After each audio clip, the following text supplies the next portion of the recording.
I am live streaming here because I was seeking connection with the audience, and I've been banned from Facebook for 3 days for hate speech.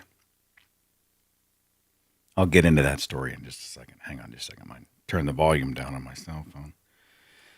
All these notifications and whatnot.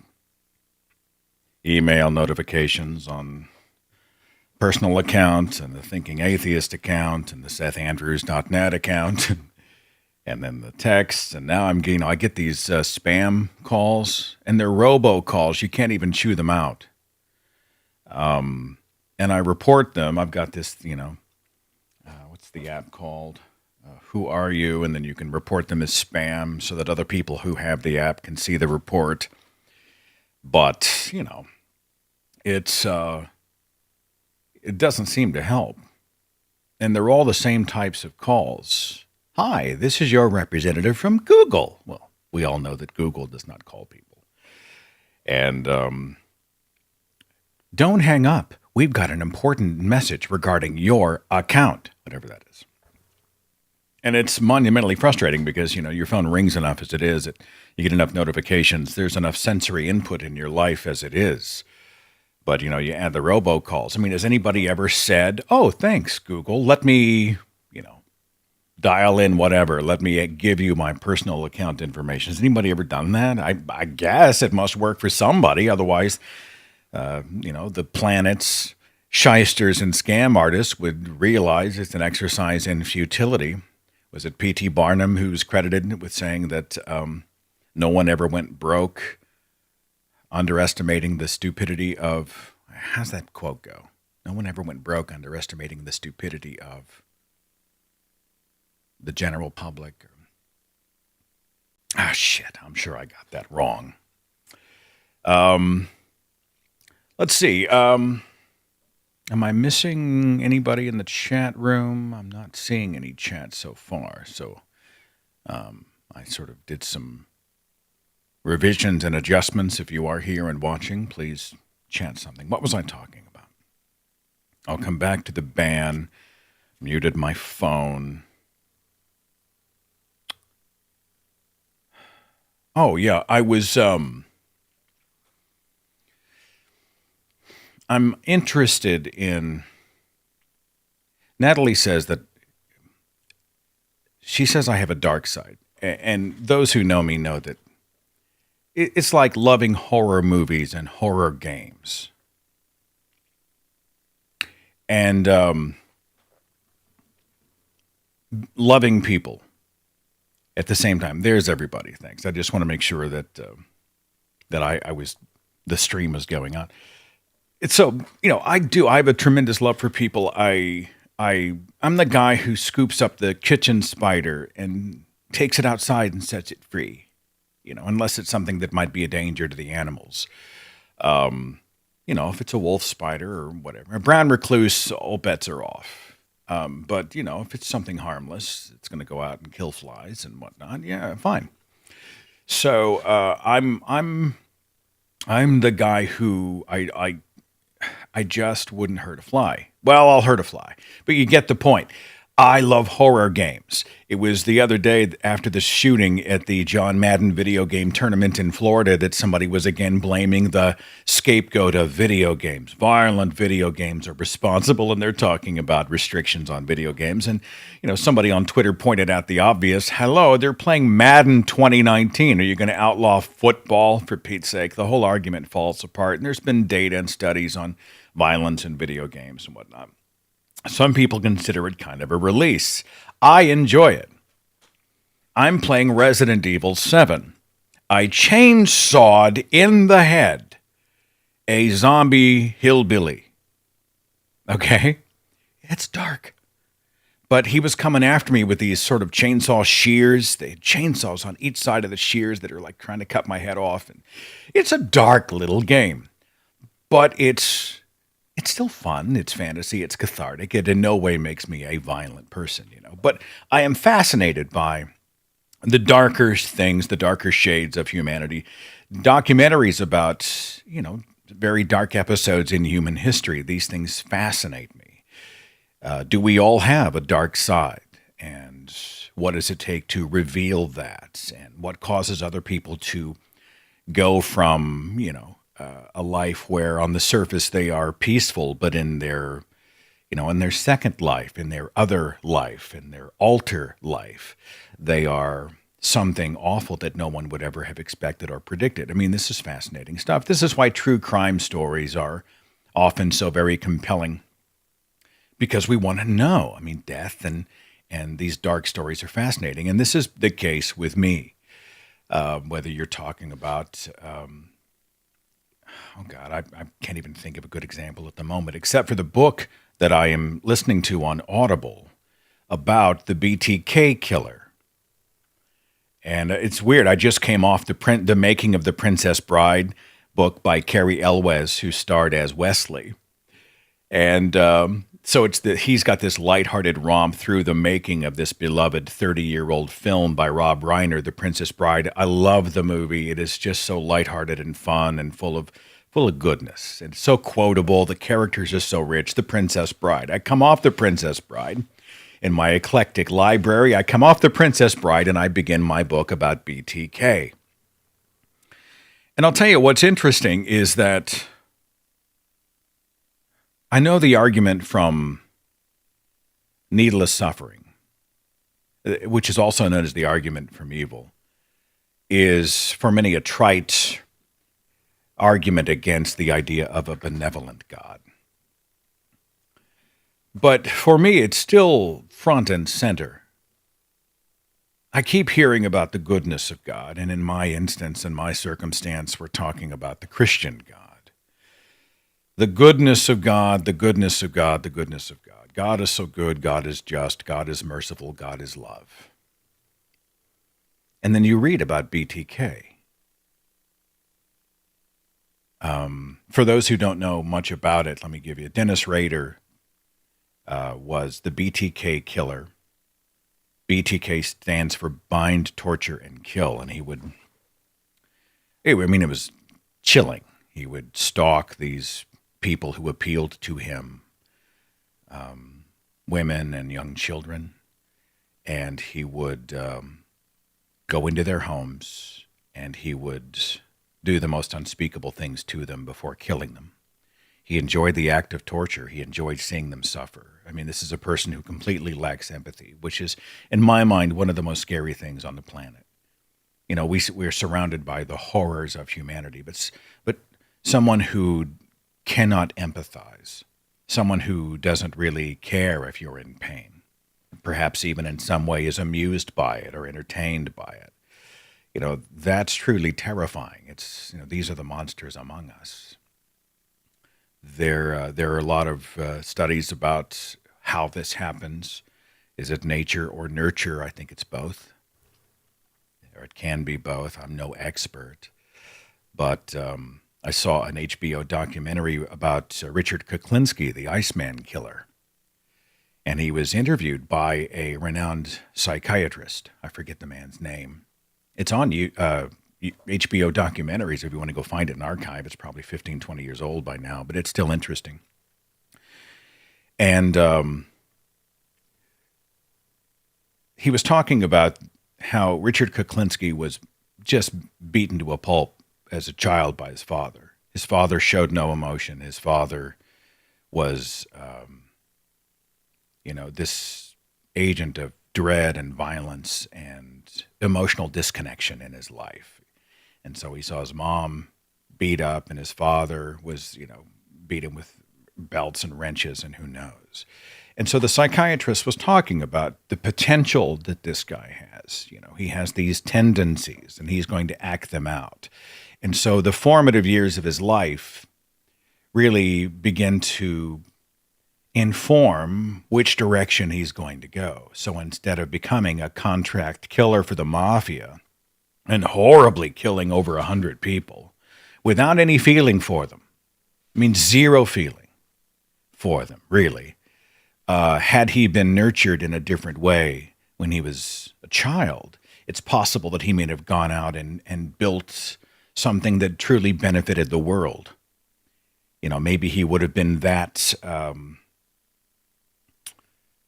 what's the word I'm looking for? I think he was someone who was going to go out and make an imprint, would it be for good or for ill?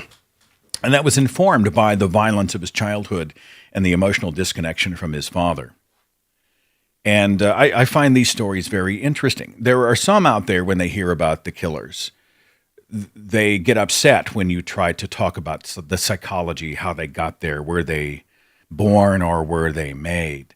I think part of it is because they have a true sense of justice and they genuinely want the victims to be seen in the most favorable light.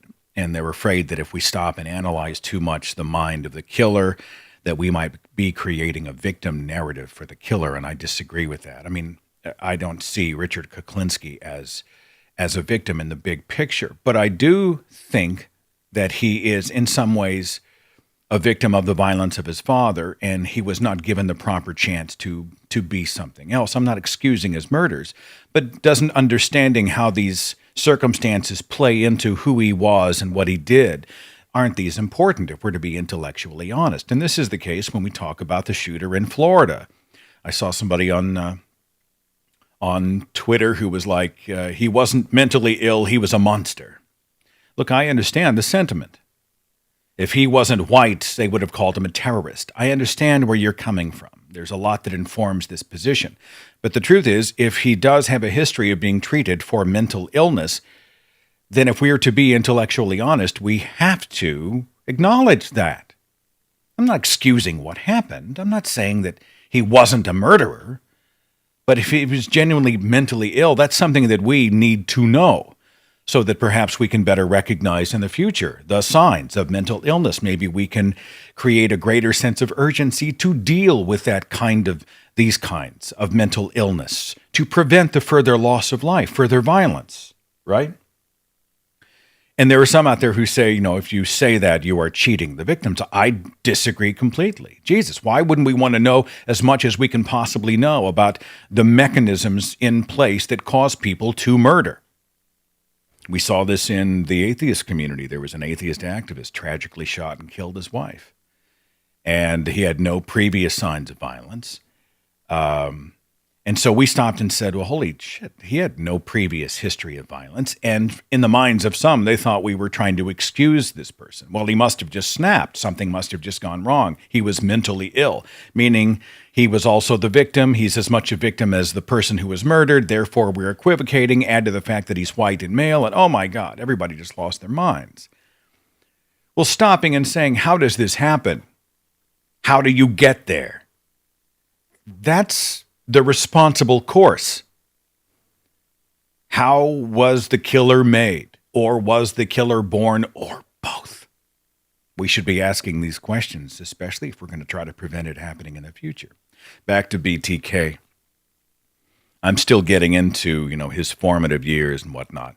Well, what strikes me most beyond the sociopathic tendencies of this person, the one who couldn't empathize, who was only interested in power and dominance and his perverted idea of sex, as he pleasured himself over the torture of the victims and whatnot. I'm struck by the idea that this guy ended up a deacon in the church. I think I made a note over here so I'd get this right. Rader was a member of Christ Lutheran Church and had been elected president of the church council. He was also a Cub Scout leader. Okay. So here we are looking at the problem of needless suffering and the idea of a benevolent, good God again. And we have to then justify this notion that God, who saw the BTK killer take a position of influence in a church bearing God's name, right? This is God's institution. This is God's house. God would have then had to say and do nothing as the BTK killer who killed from 1975 to, I think, through 91. I think 16 years of murder. I don't know, like 10 victims, maybe more. Killed horribly, including very young children. We have to then reconcile this notion that a benevolent God would sit back and allow this predator to become a person of influence in his own house, right? In God's own house. And then God would do and say nothing. I think that is a hugely valid argument against the idea of a benevolent deity. It's like when you see the stories, even the accidental deaths of young children. There was a story recently about another parent who forgot a young child in the back of a hot car, an infant locked in a car seat in 100 and whatever degree weather. Doesn't realize that the child is in the back seat essentially cooking to death until it's all over and the kid is dead and the parent is likely prosecuted for neglect or even manslaughter. And you think that above all there is a God who is looking down and sees the parking lot and sees the sedan or the station wagon or the minivan or the SUV or the whatever, sees that specific car and looks through and sees the car seat, and within the car seat sees the baby, the suffering child who cannot defend itself, who cannot extricate itself, who knows it is happening, and not once does the deity whisper in the ear of the parent, "You've left your child in the car. Your child's life is in danger." Who doesn't open the door, who doesn't breathe a blast of cold and oxygen into the car itself, who doesn't remedy the situation, who doesn't cause a police officer to turn left instead of right to go into the parking lot to save the kid. And the idea that these believers stand and look at us and say over and over when we talk about the problem of needless suffering, they just all say, free will, free will. It's just such a bogus bullshit argument. How in the world does a deity, a benevolent deity whispering in the ear of a parent, your child is in danger, you want to go take care of this, how does that in any way interfere with our free will? It's a fallen world. Okay, fine. It's a fallen world. How does that in any way cause God to do absolutely nothing when it comes to advocating for a helpless child?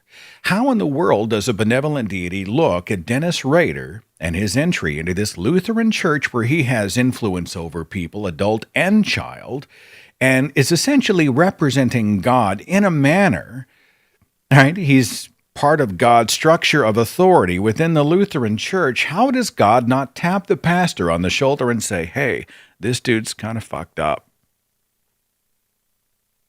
I mean, I think that is a legitimate criticism and a legitimate refutation against the idea of an omnipotent, omniscient, benevolent deity.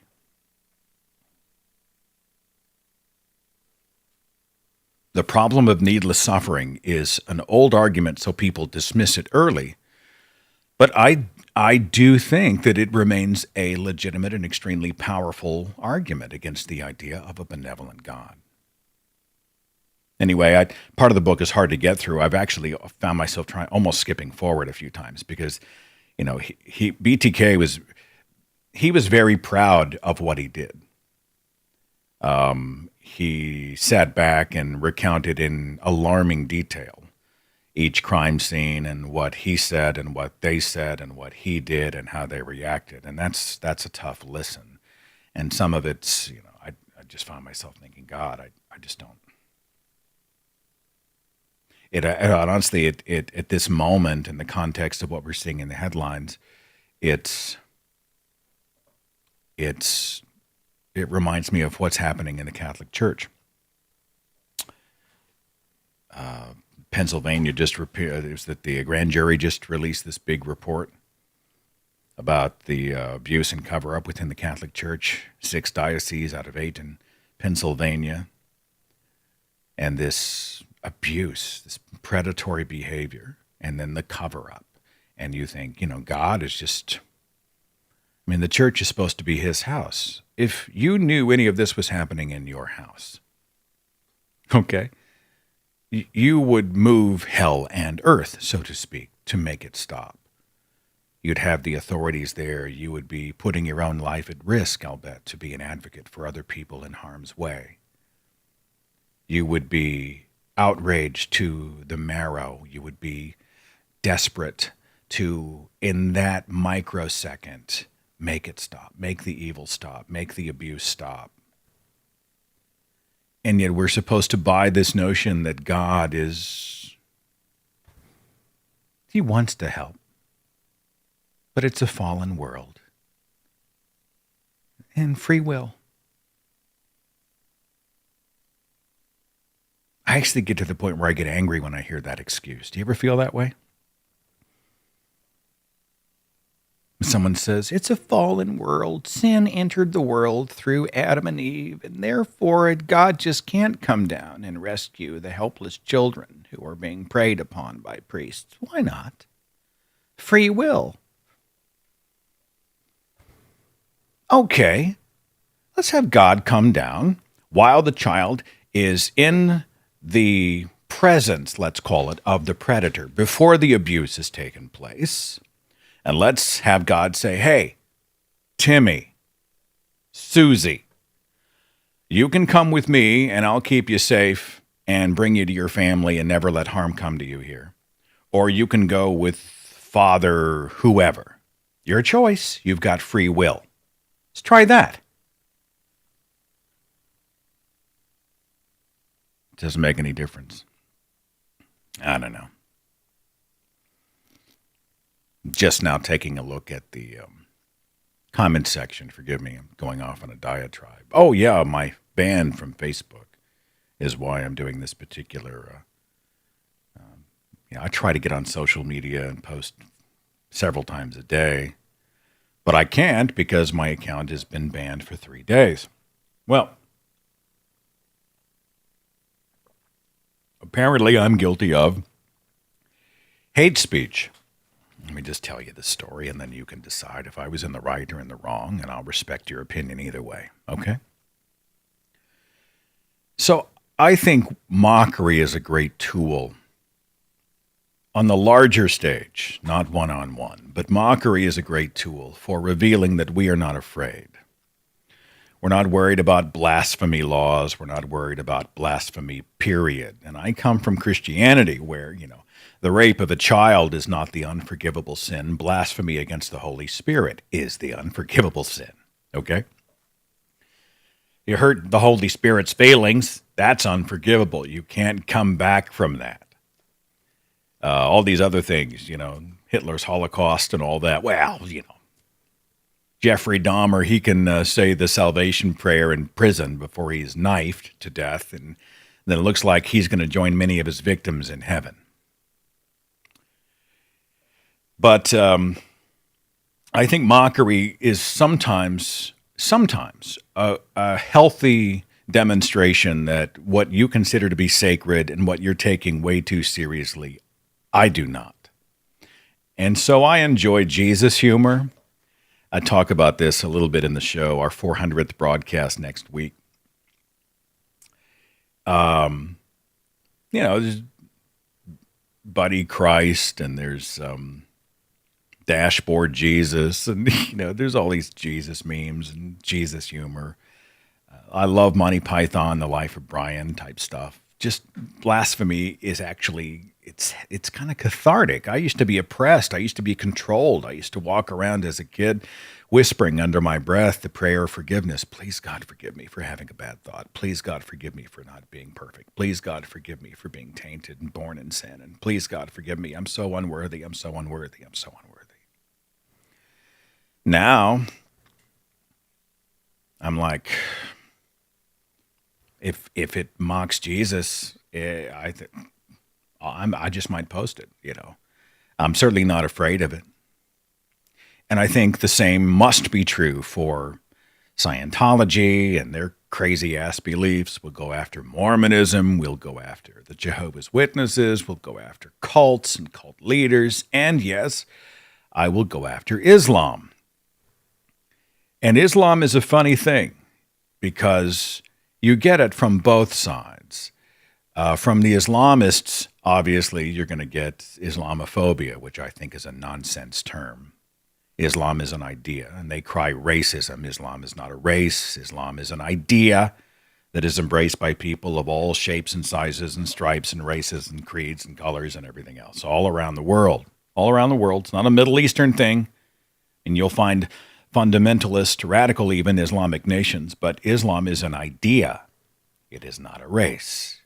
So those people, whenever you make fun of Islam and they cry racism, this is a deflection. This is actually a tactic to stop the criticism or even mockery of Islam. And so, but I think Islam is fair game. And you've got some fearless people out there like Atheist Republic and Armin Navabi. You've got Mohammed Syed and Sarah Hayter, and they love, I mean, we're advocates for the ex-Muslim and for the practicing Muslim who is nonviolent, oppressed by the radicals.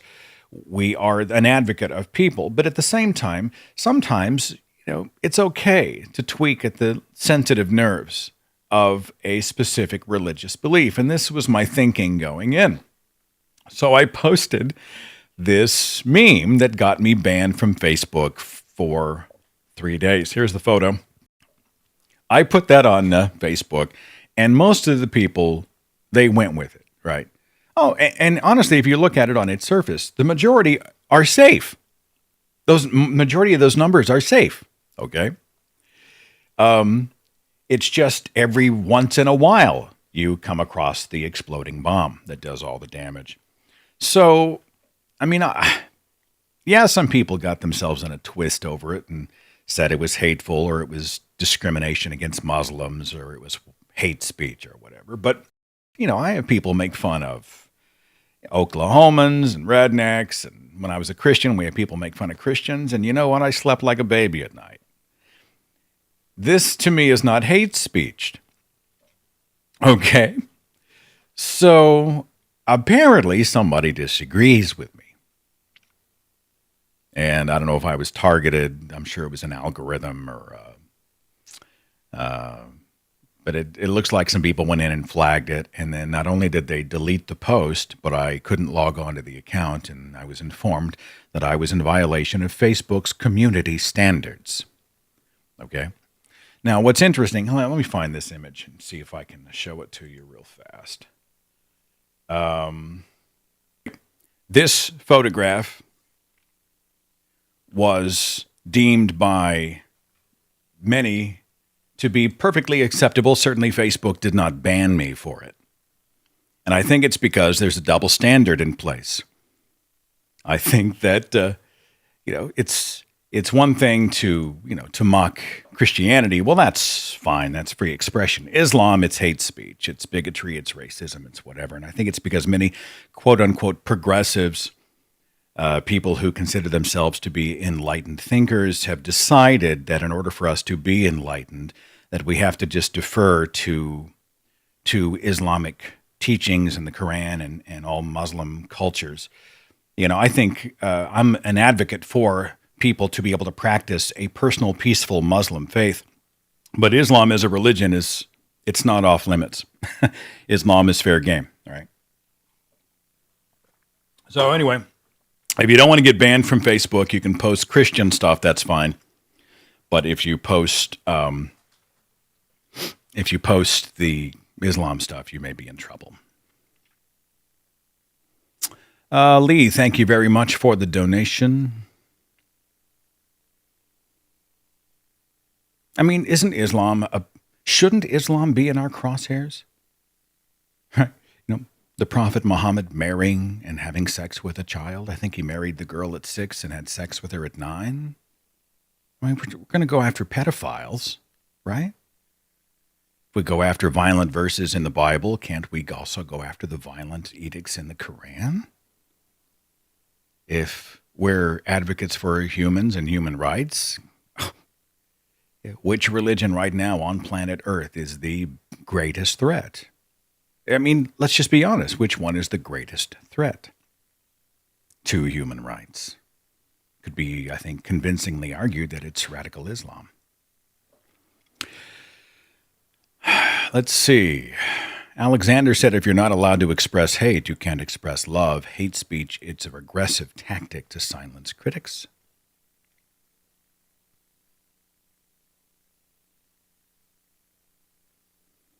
Do I think the megachurches will die out with the scandals going on, Chris? Nah. Why aren't practicing Catholics protesting in the streets? Family first, right? The protective instinct kicks in, the excuses start. There was a church in my hometown of Tulsa. This was 15 years ago, maybe 20. Child molester on staff. They handled it internally. You know, oh, he's just a troubled person. And we're going to, in an attitude of prayer, we're going to try to handle this internally. So they covered it up.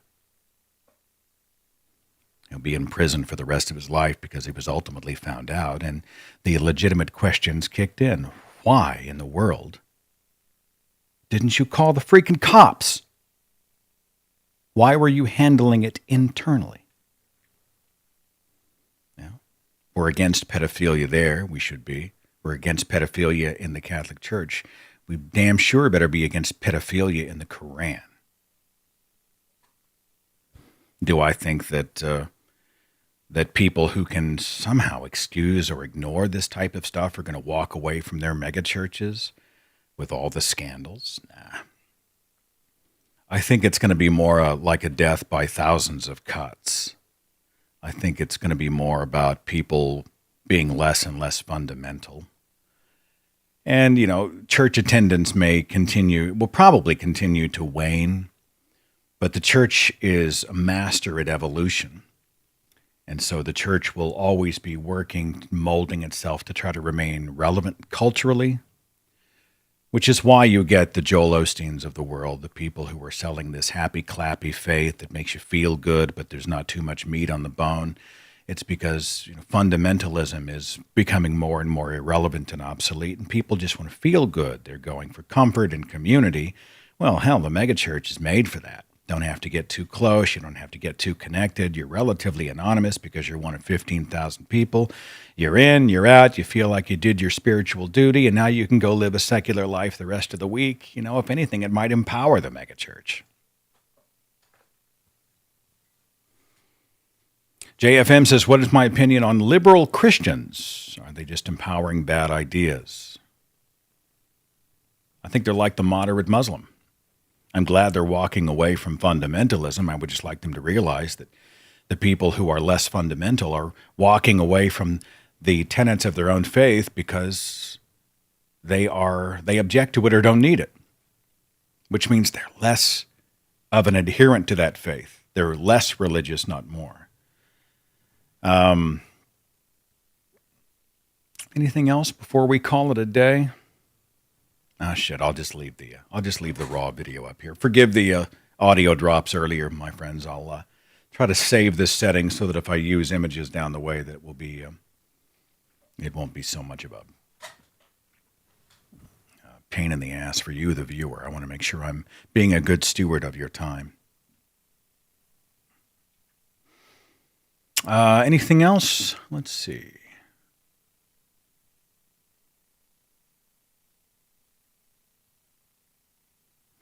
Yeah, it was interesting to see some in the Catholic Church blaming the LGBTQ community for pedophilia and scapegoating gays. It's offensive. And, the FFRF is right. It's time to quit the Catholic Church. It's time for us to put the pressure on those we know who are practicing or even non-practicing Catholics. It's time for you to take a stand against this institution.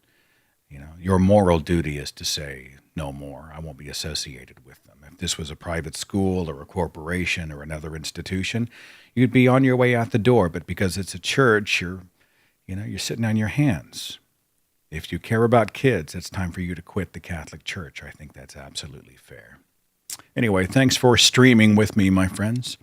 And we'll do it again perhaps next week as we get into the month of September. Hope your Labor Day is wonderful, and I'll see you then.